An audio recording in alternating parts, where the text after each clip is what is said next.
and I think it means that we are live, but the little cursor is still going around, and those who are joining, please do welcome. I think we are now live. Look, my name's Lloyd Russell-Moyle. I'm the Member of Parliament for Brighton, Kemp Town and Peacehaven, and welcome again to our weekly discussions on different topics.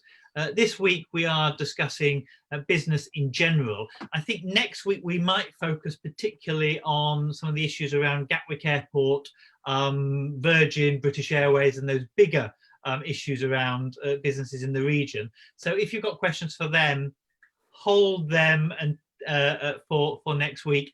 This week we're particularly going to focus on some of our small businesses and our Brighton-based businesses, and with us I have Martin Seale from the Federation of Small Businesses in Sussex, and Gavin Stewart, the CEO of the Brighton Business Improvement District, which is a district in the centre of Brighton. I do wish you would extend a bit more into the Kemp Town area, although there is a good cooperation between many of our businesses in the bid area and in what I think should be a Kemp Town bid or a wider Brighton bid area up St James's Street.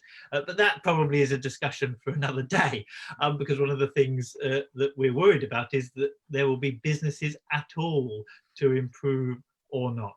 Now, we all know that there have been particular difficulties with COVID, and the government have come forward to try and offer packages of support. The furlough job retention scheme, despite all of its slowness in getting some of the cash to businesses, has been one of the most successful parts of that package, because it is about the government picking up the support where it's directly needed. The other parts of the packages have been more patchy, in my view, particularly some of the packages of the small grants, which is only offered to business rate payers. And that, of course, excludes many people who are in shared offices, shared areas, or maybe aren't business rate payers for one reason or another. Almost 50% of our bed and breakfasts are not business rate payers. Now, that might well be an argument that they should pay business rates, but we should have that argument at a different time, not in the middle of a crisis. And then the other difficulty has been the loan scheme, which, of course, the government have had to come back a number of times and readjust to allow it to get to the right businesses. But that still isn't enough. And it still isn't enough, particularly for smaller and medium-sized businesses that Brighton and Sussex flourish on. And so, of course, we are pushing for not only more flexibility on the furlough scheme, which, as I said, was good, but doesn't necessarily meet all the needs, but also some of the other schemes, particularly around support to small businesses and recovery beyond this, to make sure it's not just a cliff edge. There's no point in protecting all of our businesses in the meantime, but then everyone to go bust or have to go to the receivers straight after this is over. So we need that longer term thing. Now, that's the position of the Labour Party, and it's, to be fair, the government is not against these things. It's just a case of how do we make sure practically it actually happens, rather than it working in the mind of a civil servant in Westminster. It needs to work in the pockets of businesses here in Brighton and Sussex. Look, first I'd like to wonder if I can come to you, Martin, and then I'll come to Gavin. Could you tell us a bit about some of the issues that are really affecting small businesses in the area? Yes, definitely. Thanks, Lloyd, and welcome everybody. Yeah, Martin Seale from the Federation of Small Businesses, and we have well over 1,000 members in Brighton and Hove City. Some of the issues that, well, it's constant. We've been constantly getting queries through telephone and email. Some of the things which you've touched on there, Lloyd, initially they were things around applying for the grants and around the Seale loans, Seale coronavirus business interruption loans. Seale is the 40 Towers kind of word really for it. So Seale loans. Then we had a number of queries that, again, you've alluded to, there's nothing in it for me. I'm not covered by any of the schemes that are currently being offered, particularly from, as you say, businesses outside of the business rate system, and businesses who were paying dividends, self-employed sort of, or corporations where they're paying dividends over and above, say, a small salary. And of course, they couldn't be furloughed because they need to keep their business going. So they couldn't walk away from it. So we had a number of those sort of queries. Interestingly, things are moving on now. For instance, only this week, I've had a number of queries around health and safety issues to do with, right, now we're going to come out of this and start reviving. What are the health and safety issues around social distancing and around masks and PPE that I might need? You know, so that's quite good that businesses are beginning to think about different processes in this socially distanced world that we seem to be moving into for a while. The final one I'll mention, interestingly, Lloyd, is billing. A lot of firms getting bills that are, you know, standard utility charges. Particularly, we've had, I'll name and shame them a little bit, Bibby's Financial Services, factoring, you know, saying, well, it's in the contract, you got to pay your bill, whatever, even though you're not doing any invoicing at the moment. We've had 2 of those. So yeah, I think there's issues around billing and firms perhaps not extending a bit of goodwill at this time to say, look, you know, we'll hold back. So, you know, rents being a classic one as well, being unable sometimes to negotiate a rent holiday or a rent discount, or maybe even a rent postponement. You know, that we've had issues around that where landlords have been a bit not very flexible on that score. So yeah, they're the kinds of issues that are coming to us. Is that okay for now? And you'll come back to me. That's absolutely perfect. Thank you, Martin. Look, Gavin, I know we had a really good call that you and others hosted a few, or feels like a few weeks ago now, but I think it was only last week, where Caroline, Peter and I talked about some of those Brighton issues, including making sure the council distributes the grants that it needs to distribute out and be quicker on that. What are the issues that are really following that kind of discussion that we had that have been coming up in the last period? Yeah, absolutely. So really, to echo a lot of the stuff that Martin was saying there, but I would still say that cash is absolute king for a lot of those small independent businesses that we deal with on a daily basis in the city centre. And yes, you know, hats off, the council has managed to get an awful lot of those grants out to people, but there's still an awful lot of people that those grants haven't managed to make it to yet. So we're getting quite a lot of inquiries from our members who they've signed up for it, they've gone online, they've put their information in the portal, but unfortunately they haven't got a clue about how long that is going to take for the money to leave the council and get into their bank accounts. And in terms of small businesses, you'll appreciate that actually 1 week is a lifetime if you haven't got the cash flow to pay for any of your outgoings at all. So there's a fair amount, I would say, of anxiety still out there within the business base. And within the business improvement district, so our trading title is Brilliant Brighton. People might be more aware of us rather than the business improvement district, which is a bit dry. But there are just over 500 businesses, and they're mostly retail, leisure sector organisations, and they are the ones that have been really very hard hit by this. And there's anxiety actually as well about the opening up and how they're going to be able to open up, not least for what Martin was talking about, just in terms of PPE and what that social distancing is going to look like. But there's a certain anxiety as well that actually that sector is in its own little way being thrown under a bus, because they're being asked to open up, they're being asked to set up all their overheads again, to sort out all their outgoing payments. But actually we as the general public aren't actually at liberty to go en masse into town and actually be using these places. So there's a worry from those businesses that actually it's a bit of a false start in some ways, and for some of them it would actually be better if they kept closed for the foreseeable before going to the full opening. We're also just trying to start to work out what exactly this social distancing thing is really going to look like. So if you take for consideration the lanes, or most of the lanes, possibly the North Lane as well, but also areas around Kemp Town too, the streets, some are quite large in area, some are very small. And we've seen in other towns across the country, certainly the Shambles in York, they've started to look at one-way pedestrian systems around their shopping areas. It's something that we need to look at here in Brighton as well, because certainly one-way shopping is going to be something that we have to take into account, but also if we've got one in, one out in those small independent traders in the city centre, that isn't a business plan that's going to stack up for anybody at all. So although we're already looking at something like 20% of the businesses not opening up again come post-COVID, of those that do, their business plan is really going to be stretched to the limits if actually the human beings aren't going to be able to get into the shops to spend the money as well. So that's our next level of issue really that we're looking at in the city centre. Yeah. Thank you very much, Gavin. I mean, we've had some interesting discussions with the council around road management actually in the last few days. How are we going? I mean, the likelihood is we're going to have to make pavement and standing space greater. You know, if people are having to queue outside shops, how do you manage that if you've got a road nearby?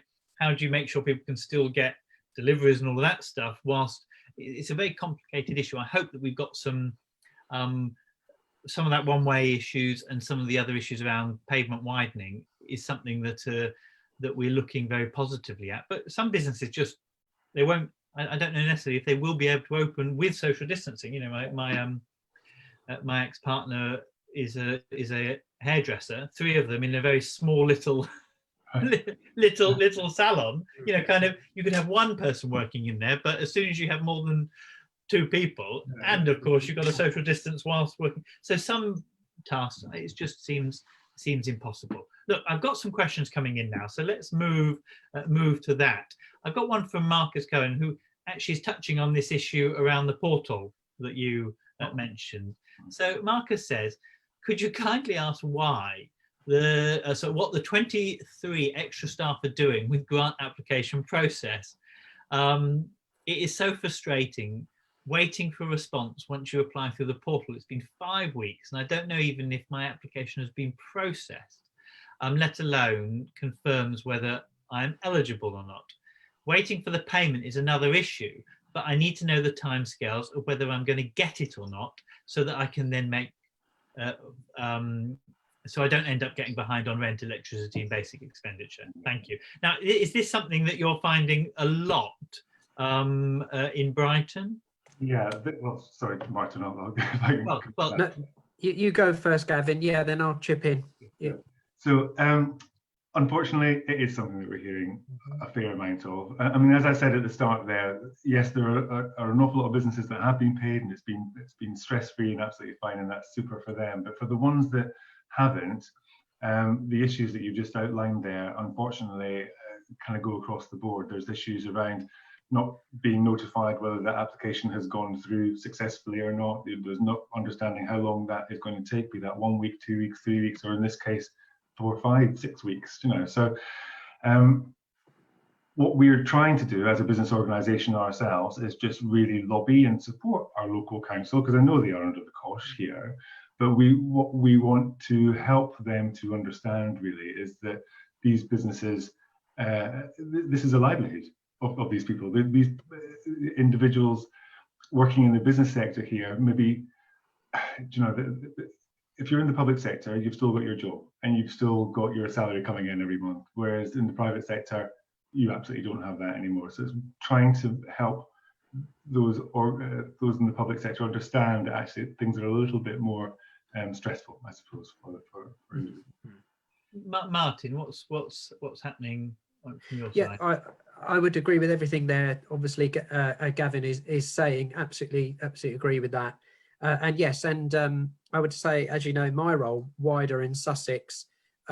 If I'd have to say, if there are queries coming through around I haven't been paid my grant yet, then most of them are in the highest number would be in Brighton and Hove City. I mean, I don't think it's obviously that they're holding any money back or being, there's nothing underhand about this. It's just a process. And as Gavin is indicating, all we can do is lobby for them, one, to speed up a little bit, please, and get those grants out. But secondly, you know, in the process, there should be a better communication with those that are waiting, because it is desperation stakes, and we're all in it together. You know, as Gavin is indicating there, you know, that we're all in it together. That they as much need the the tax base from this, from businesses that are thriving. It's that keeps the public services going. So we need to understand that it's in their interest to really keep those businesses surviving. I have to say there's something else, isn't there, about Brighton as well, about unclaimed grants. There's stories about unclaimed grants. Yeah. You really should, and your watchers and listeners out there, do spread amongst your network that there is money there for eligible firms who can claim it. There seems to be a bit of a pot still there of sort of people scratching their head thinking, why aren't there these hard to reach businesses? Why aren't they claiming? So, I mean, the rule of thumb, of course, should be if you're paying business rates, look to see what you can get. If you're bigger businesses, there is exclusions there, but they will already know that. So if you're in doubt, make sure that you try and seek an application. This is an issue that Caroline, Peter and I raised in our weekly call with Jeff. Straight after this, I'm going to go back on our weekly call with Jeff, the Chief Executive of Brighton Council, so we will raise it again. And Caroline, in fact, asked him to come back with the figures of what they're doing to get this out. So we will raise this directly straight after the call. My understanding is Lewis, because the constituency here covers both Brighton City and Lewis District. We go all the way to Peacehaven, and in Peacehaven, I think, Lewis District, I think we seem to be better at getting those grants out. Lewis is in some of the top authorities of getting that out. That might just reflect the kinds of businesses that we have in the different areas as well. So I think we have to give a bit to both sides. Let's do another question. This is from Colin Lee. He's a small business owner that pays himself via dividends. Now, this is a common issue, isn't it? What's offered to help him during the crisis? Due to a tiny administration error, he says, he didn't submit a PAYE claim in time to get help. So a lot of people would partly pay PAYE and partly pay dividend, or a mix, and sometimes those mix can change. Some people who maybe saw this coming, if they had a magic crystal ball, could have changed over, but the system allows this. But for some reason, the government haven't yet been flexible. Martin, are you finding a lot of business owners and small businesses are complaining on this issue? Yeah, very much so. That was a question that came up early, and we FSB lobbied on hard to get some change on that one. We have got somewhere, but I fear probably we're not fully answering your questioner's question here. The two sort of new schemes that have come out that have plugged considerable amount of the gaps.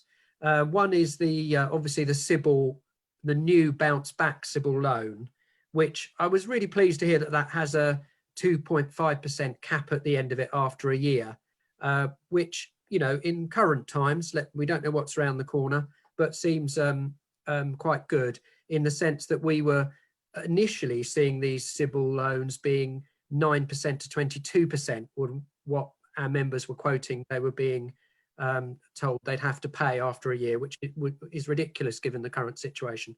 So that bounce back loan looks a better prospect if you're willing to take a loan, and that's the big issue of the day, really. So there's that, and then I guess we do need to mention the very new discretionary loan that councils can give. It's only 670 million in the pot, I think, for the UK, which isn't a lot, but that is meant to plug the gap for those that were on the cusp of the council grant but didn't get it. So businesses, for instance, that are in shared workspaces where the landlord gets it but they don't, or situations where we had a firm this morning, a marquee firm, for instance, and apparently not Brighton and Hove, but another council are turning them down on that they're not in hospitality and leisure, where clearly they are, but they're on the cusp. But if they, plan A is to still get a grant, but plan B is that they could go to that this very new discretionary grant, which pays up to 25k similarly. and I would think they would qualify for that. So we've plugged a couple of gaps, but I fear that probably your watcher listener still might say so. There still are people that don't really have full support, any support really. I mean, the PAYE issue and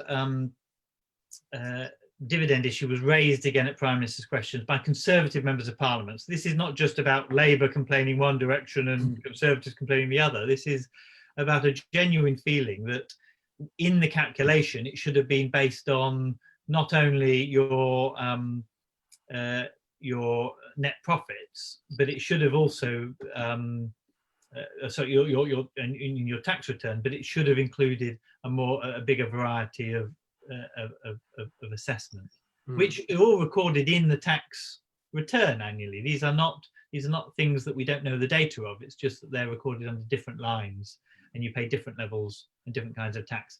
Gavin, have you found that for sole traders in Brighton, which there's a lot in, quite a number in the kind of bid area, that the support for them, particularly under the self-employed, has been sufficient, or have they struggled?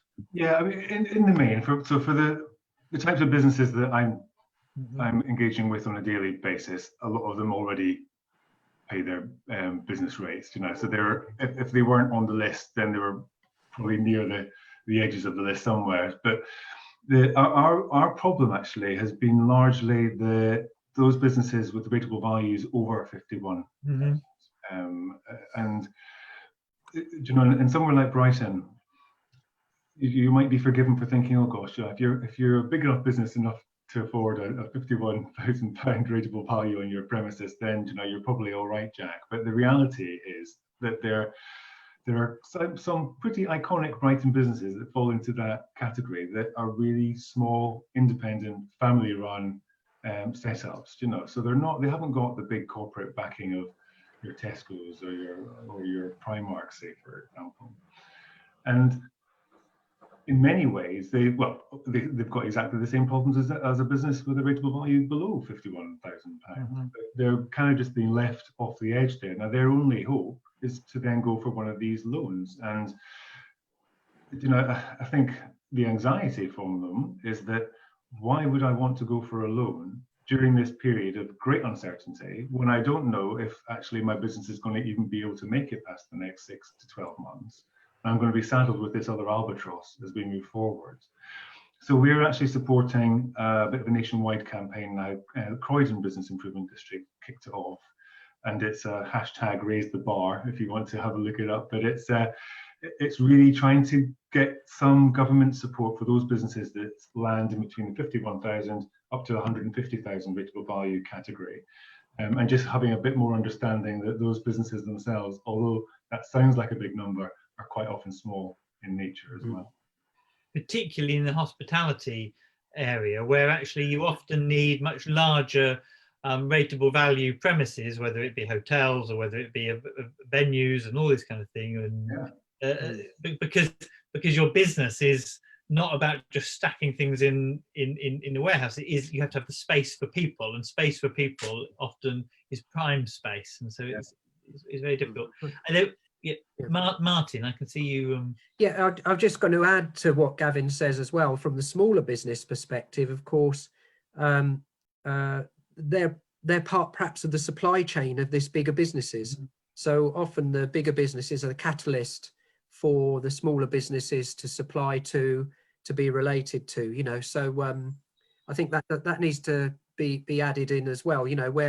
We're supportive of that because of the catalytic effect that the bigger businesses have to support the smaller businesses in the supply chain. Look, we've got one here from Jenny Killen, which is asking what support is being given for those in the events industry. Now, I raised this I raised a number of issues in business questions yesterday, but the events industry was one of those.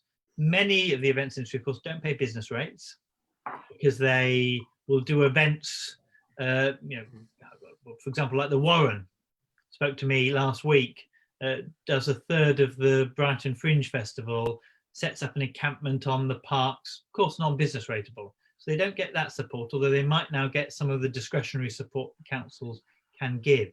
But also some of their expenditure is already spent for the year, and it's not like they can reclaim these bits of money back. And events is a cyclical business.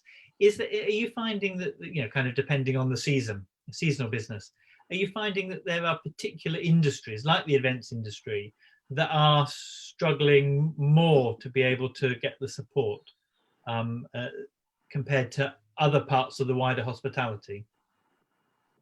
Shall I go on that? Yes, Yeah, go on, Gavin. Gavin. Yeah. Yeah. So the feedback that we're getting initially is that a lot of the people, and in fact, and Jenny, you're probably one of these people, are consultants to the events industry to some degree, and as such, you're just left off the list entirely. So what we're doing, although I haven't got an answer to give you just now, but as part of our work with businesses at the moment, we're trying to now drill down into specific sectors to find out exactly what the main issues are within those sectors. So, you know, what they need from local and national government, what sort of stuff they can do to support their local community as well. And events is very much part of that. So we've actually got a meeting, another one of these lovely Zoom meetings set up on Monday afternoon, where we're talking to, I'll say in its broadest context, the visitor economy of the city, but largely events, sports, arts, culture, heritage, all under that remit, so that we can really start to get a solid understanding actually of where, particularly within the events industry, those issues are, where those blockages are, so that we can start to have those conversations with our elected members, with our parliamentarians, and also with our local council as well. So we're still at a bit of an embryonic stage, really, in just doing that information gathering, but it's something that we're hot on the heels of. Martin. Yeah, I mean, I think you're touching on an area that is, you know, right at the, you know, feeling the pinch the most at the moment, and looking out there with some anxiety, because of course events is lots of people close together enjoying themselves. You know, I'm sure they're thinking about, as we touched on earlier, the social distancing, the health and safety issues, how they can make it safe.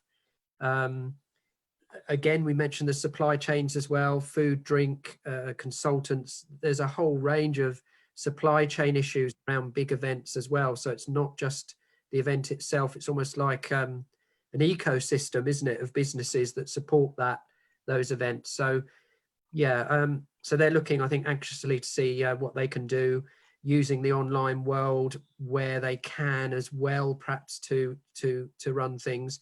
And the biggest issue of all, which is public reassurance.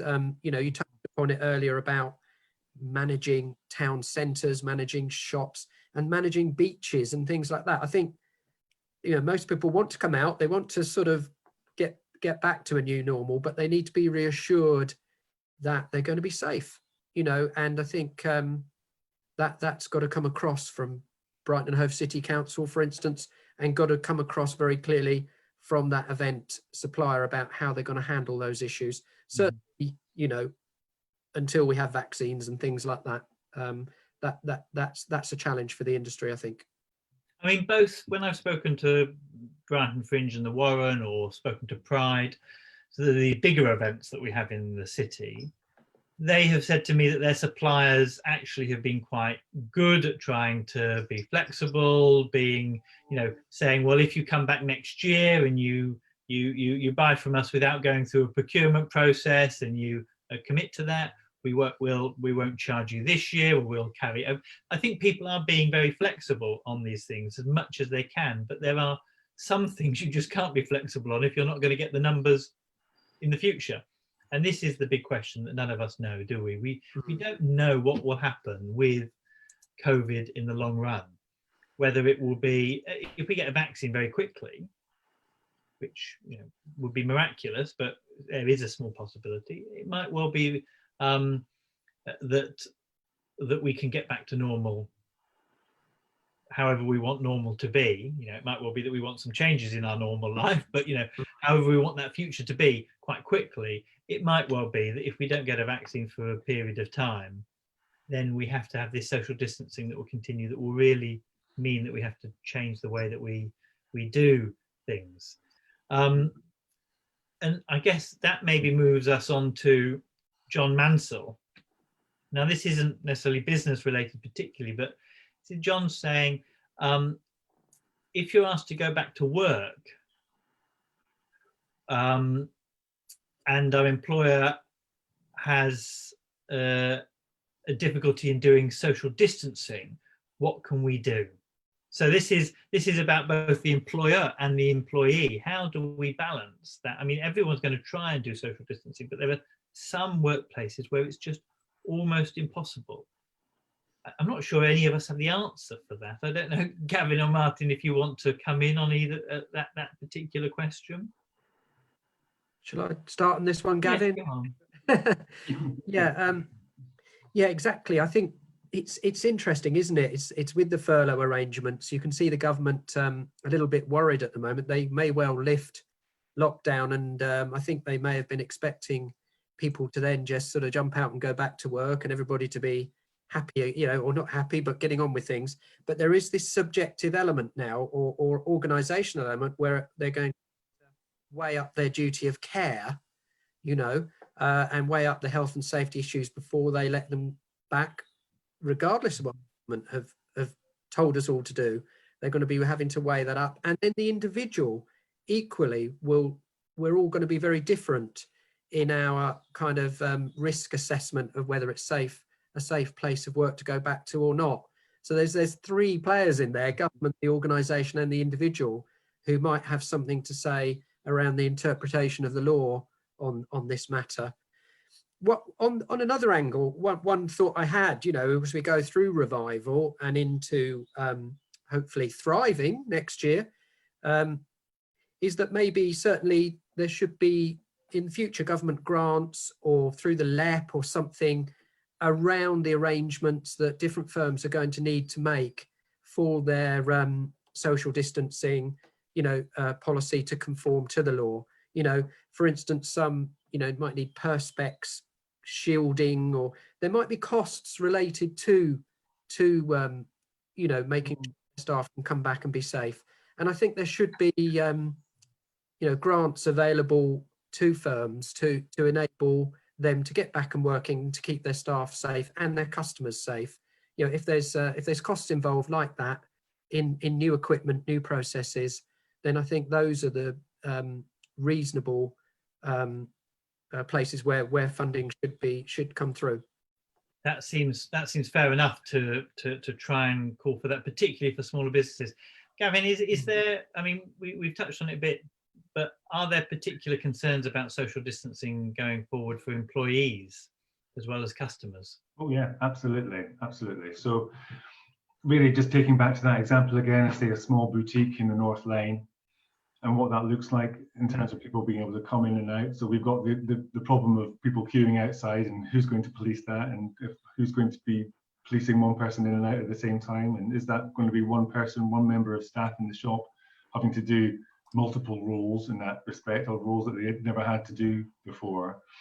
But also, what does it mean for the business itself? Are they going to have to put up perspex kind of walls or whatever? But very possibly they will have to do that. Are they going to have to diminish their stock so there's less stuff in there, so that people actually don't have as much time to spend inside? Yes, they probably are. So there's some significant financial issues really that the businesses are going to have to start taking on the chin. But also, yes, those individual members of staff, as Martin alluded to there's that personal risk assessment that one is going to be making hundreds of times a day, depending on whichever situation you're coming across. And those members of staff, we're already getting inquiries in as to where people are going to be able to purchase PPE, or decent PPE for that matter. You can go on the internet, you can buy any number of PPE, but you don't know what you're actually buying. So people want to know where they can go, where they can get the proper clothing and at a reasonable cost as well. It's all just adding up. So if you're a small business and you're thinking about trying to set up shop again, actually your costs aren't just a case of turning the door key, walking in, dusting down your stock. You're actually thinking about adding an extra 25% on top of your costs that you already have there at a time when you haven't been making any money for the past 2-3 months. So there's a lot of anxiety there. Yeah. No, I can imagine that there needs to be. I said at the very beginning of this, I mean, this is now months ago, before we even had the lockdown. I remember asking the minister a question about whether we would look at changing building regulations and health and safety regulations in the light of this. We have clear regulations of how many fire hydrants, for example, or fire extinguishers you need in a business, but there aren't any clear regulations, particularly on how many hand sanitizers you need at entrances. As we build new buildings, are we making sure that there is a sink to wash your hands at the entrance? So it's impractical necessarily to retrofit it, but you could say going forward, when you refit your restaurant, there are lots of actually countries in the world where they do it at the entrance to a restaurant, have a wash basin and sink, and you clean your hands. How do we adapt that into our walks of life? And how do you then provide support for businesses that want to adapt those things into our walks of life? Because what we need to learn from this is it might well only be every 50 years that you get a big, or 100 years if you count it as the Spanish flu, although we did have a pandemic in 58 that killed 250,000 people globally. Rather than just waiting for the next one to roll around, how do we make sure that we're more resilient when it comes around as well? Particularly if they're things that probably just have general health benefits anyway, kind of hand washing and understanding of how diseases are spread is probably just of a general use that we could probably get right. But you can't expect individuals to make that judgment. I mean, I wouldn't expect businesses to have to make a judgment about where these things are. You need government support and the experts. Yeah, absolutely. Look, I've got to let's do one more and then we'll start to wrap up, but people can continue putting their questions as is. I've got one more, which is Bell's Kirby. Bell says they're very worried about the articles relating to the removal or weakening of the furlough prior to industries being given a chance to trade or settle down. Cross fingers for any answer soon. And not really a question, but a statement that I think a number of us are worried about. Look, ignoring what the rumours are saying, which I think it would be worrying if they were true, what would be the ideal situation in terms of how that furlough scheme needs to be? It needs to end eventually. It needs to be tapered out. But what would your views be on how that should probably look? Yeah. Martin? Yeah. Okay. Well, the FSB, and I think quite rightly, are pushing for more flexibility within that furlough scheme. Gavin alluded to again there too towards the end of that last question that it's not going to be just suddenly click the light switches on and the customers come running in. Again, for many businesses, it will be a slow return to production and productivity, and the customers will pick up gradually. You have to win those customers back, and some might, as we were saying, be a bit risk averse to coming out the doors, especially. So the demand isn't going to be there immediately, I don't think, for many firms in different sectors. So in that sense, we're asking for a more flexible furlough scheme that, it's not just an on-off switch, that perhaps staff can come back part-time and be part furloughed, if you like, some of their wages covered by the government for a period through this revive middle phase, and then gradually sort of using their expression, wean them off very, very gradually into the firm as the firm's turnover picks up again.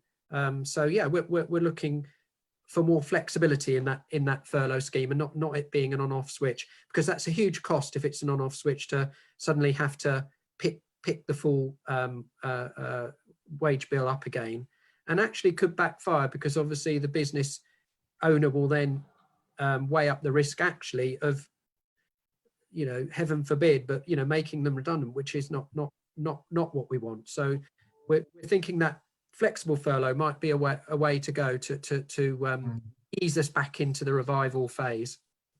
Some sort of flexibility on furlough is clearly needed. Is there a kind of view of how that would work for the businesses in the bin, Gavin, if you were the one designing it? Yeah, sure. So, I mean, really, this idea that everything stops at the end of June and everything just starts magically after that is kind of crazy, really, for those businesses out there. And so, really, we do need to be thinking about how we can be flexible with the furlough going forward. And as Martin says, there's a number of ways to look at that. Do people work part-time or part-time furloughed?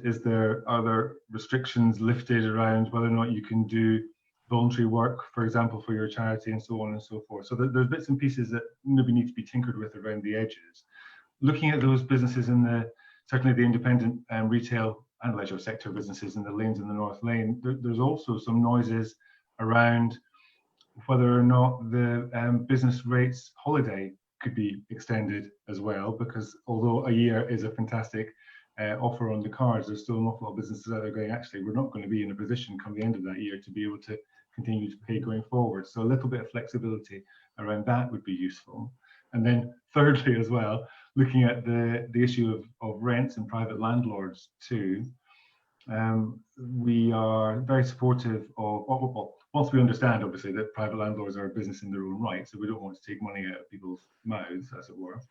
I don't think that's the right expression there, but we're also keen to make sure that those businesses are able to still maintain their presence in their space without having to pay their rents necessarily. So the Tourism Alliance in Brighton and Hove are pushing for an 8-month, 9-month moratorium on private rents that are added onto the end of your lease, for example. So the landlord isn't losing out on the money, but they're just going to get it at a different time. So there's a bunch of things there where a bit more flexibility, I think, is needed in order for us to be able to navigate our way out of this crisis. I mean, where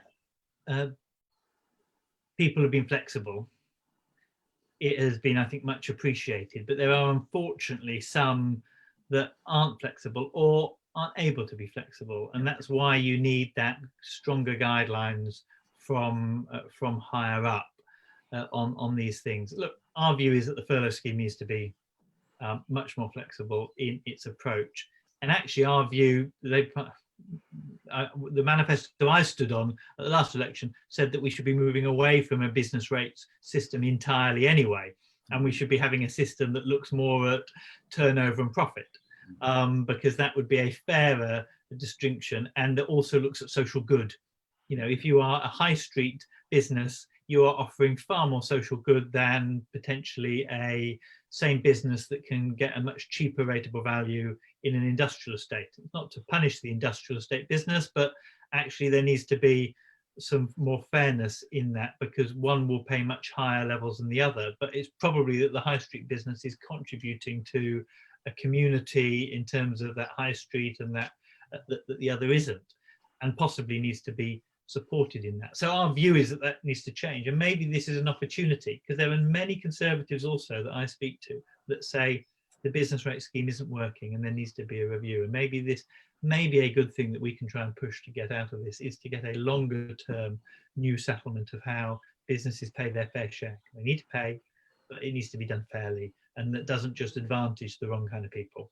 Not the wrong kind of people, but the wrong kind of businesses, where we want to be actually supporting smaller businesses and not necessarily just advantaging big warehouse businesses in the tax code. Look, I think that we've done a good period of time now. I hope that that's been useful for people. The only other question that I have left here is saying, is anyone working on getting the arch over the road at the entrance of St James's Street? People will know that I was very keen to do some improvement areas of St James's Street, maybe an archway or something rather beautiful like that, looking at turning it more into a shared space like New Street is, or some of the streets in the North Lanes are. Look, those discussions are ongoing. I know that in our temporary road closure plan, St James's Street is on there if this COVID would go on, or particularly if we move to the stage where small cafes, which is the latest talk, could open up if they have outdoor space. And one of the discussions that we're then having with the council is how do we then enable streets to be used as their outdoor space so as many of those businesses could open up as possible safely. But that will require having to change things like St James's Street and the traffic that goes up and down it. And that is a bigger discussion and a controversial one, a bit like Marmite. Some people love the idea, some people hate it. I think we'll leave it there. I'm not sure that there's more to say. Thank you very much, Martin from the Federation of Small Businesses locally. Thank you very much, Gavin from the Brighton Business Improvement District. I hope that we will next week, as I said, have a discussion around some of those bigger industries in our county, particularly around the airline and some of the issues around Gatwick for both EasyJet, Virgin and the bigger hit, British Airways. Because if we don't do something with that, that will have a knock-on effect for many of our smaller businesses that help support that in our country. Thank you very much, everyone, for listening, and we'll see you next week. Thank you. Good night. Thank you.